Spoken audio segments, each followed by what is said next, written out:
Alexis joins us now. Saka was just a breath of fresh air, wasn't he? Today, Alexis, when he got on the ball, he went forward with it and took players on, which is something we haven't seen England players exactly doing so far this tournament.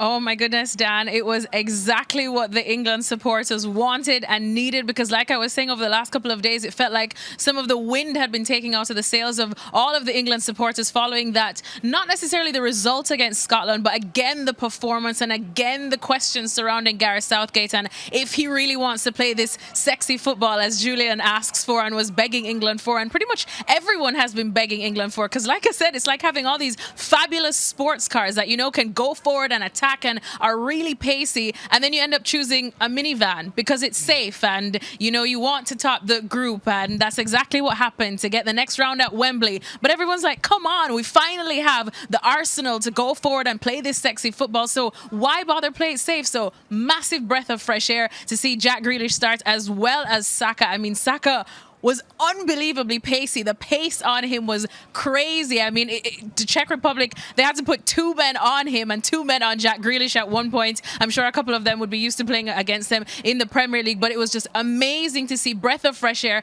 The fans immediately changed because it was such a good approach to see England really go after it from the first half and from early on, to see Raheem Sterling as well get the goal, because for some reason, even though he's the only one that's really scored for England so far in the group stages, for some reason there's still all the question marks surrounding him, and even now hearing that he could be involved in this deal that Manchester City are trying to do for Harry Kane. So I think that was a nice little reminder for everyone that, look, Raheem Sterling is big commodity as well. And overall, massive result for England, even though the second half, the criticisms did come that they were playing it safe again. But you know what? As a lot of them said, and as Saka was telling me, it's, you know, it was a perfect group game for them because they got the result in the end, kept 3 clean sheets. What more could you ask for, I suppose? Blooming heck, Alexis. That's the most positive match report I think we can possibly. It's making them sound like Brazil. I'm trying. Just give them the trophy now. I'm trying. Now, as much as you could say, yes, group, we got it done, top the group, as the boys were saying before, there isn't really that momentum that they could have carried from the first half into the second half and then into the knockout stages. To carry on with your car analogy, they put the handbrake back on in the second half, bored everyone to death, and that was it.